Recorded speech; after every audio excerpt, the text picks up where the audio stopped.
فرمایا ثم من، ثم کا مطلب ہوتا ہے اس کے بعد، ثم من، یا رسول اللہ ماں کے بعد دوسرے نمبر پر میٹھے انداز سے، اچھے انداز سے بات کرنا کس کا حق ہے کہ میں اس سے اچھے انداز سے بات کروں؟ ماں کے بعد، ماں کا تو پتہ چل گیا، دوسرے نمبر پہ جو میں سب سے بہترین اور مٹھاس کے ساتھ بات کرنی ہے، اخلاق میں ایکسیلنسی پیدا کرنی ہے، ماں کے بعد دوسرے نمبر پہ کون ہے وہ؟ تو آپ صلی اللہ علیہ وسلم نے کیا جواب دیا؟ فرمایا امک، ماں کے بعد دوسرا نمبر بھی کس کا ہے؟ بولو بھائی۔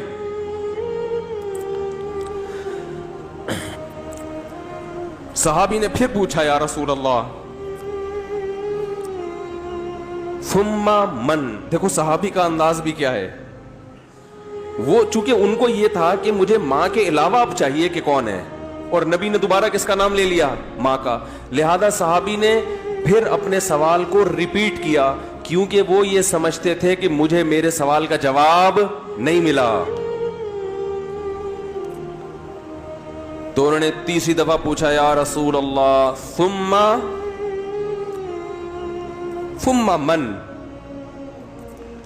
یا رسول اللہ تیسرے نمبر پہ کون ہے؟ تو آپ صلی اللہ علیہ وسلم نے فرمایا امک، تیسرے پہ بھی کون ہے؟ بولو بھائی، یہ ہے ویمن رائٹس۔ یہ کیا ہے؟ یہ جو بے شرم لوگ حقوق نسواں اور عورتوں کے حقوق کے نام پہ الو بنا رہے ہیں نا، ان کی باتوں میں مت آیا کرو۔ ان کا مقصد صرف عورت کو کپڑوں سے آزاد کرنا ہے اور مرد کی دسترس سے آزاد کر کے مرد کے مقابلے میں لا کے مرد کا دشمن بنانا، تاکہ مرد عورت سے محبت کرنا چھوڑ دے، اس کا حق دینا چھوڑ دے۔ تمہیں اسلام نے عورت کے جو حقوق بیان کیے ہیں، اس کے بعد ہمیں کسی اور سے عورت کے حقوق کو سمجھنے کی ضرورت نہیں ہے۔ ہمیں کسی لبرل سے، کسی حکومت سے، کسی ویمن رائٹ سے، کسی سے ہمیں سمجھنے کی ضرورت نہیں ہے۔ ہمیں اسلام نے بتا دیا ہے کہ ماں کے روپ میں عورت کا کیا حق ہے، بیوی کے روپ میں عورت کا کیا حق ہے، کہ بیٹی کے روپ میں عورت کا کیا حق ہے، بہن کے روپ میں عورت کا کیا حق ہے۔ اور یہ جو لبرل لوگ ہیں، یہ صرف گرل فرینڈ کے حقوق جانتے ہیں، گرل فرینڈ سسٹم معاشرے میں لانا چاہتے ہیں، تمہیں درندہ بنانا چاہتے ہیں، تمہیں زانی بنانا چاہتے ہیں، تمہیں بدکار بنانا چاہتے ہیں۔ ان کا کوئی فیملی سسٹم نہیں ہے۔ جو قوم نکاح کی قائل نہ ہو، ان کے ہاں ماں بہن بیٹیاں ہوتی ہیں۔ ماں بہن بیٹی، بھابھی چچی خالہ ممانی مامی پھپھی، یہ رشتے تو شادی بیاہ کے نتیجے میں وجود میں آتے ہیں۔ اولاد ہوتی ہے تو یہ رشتے وجود میں آتے ہیں، پھر ان رشتوں کا پاس رکھنے کا حکم دیا گیا ہے۔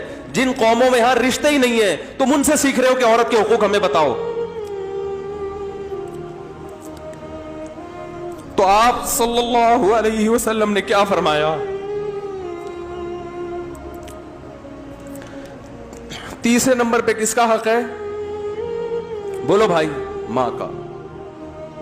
پھر صحابی نے پوچھا ثم من، اس کے صحابی بھی پوچھتے جا رہے ہیں، دیکھو رک نہیں رہے، کیونکہ ان کے سوال کا جواب مل نہیں رہا کہ یا رسول اللہ آپ ماں کا تذکرہ ختم کریں گے تو پتہ چلے گا کہ ماں کے بعد کس کا حق ہے۔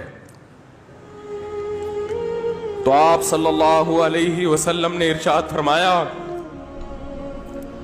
ثم ابوک، چوتھے نمبر پہ کون ہے؟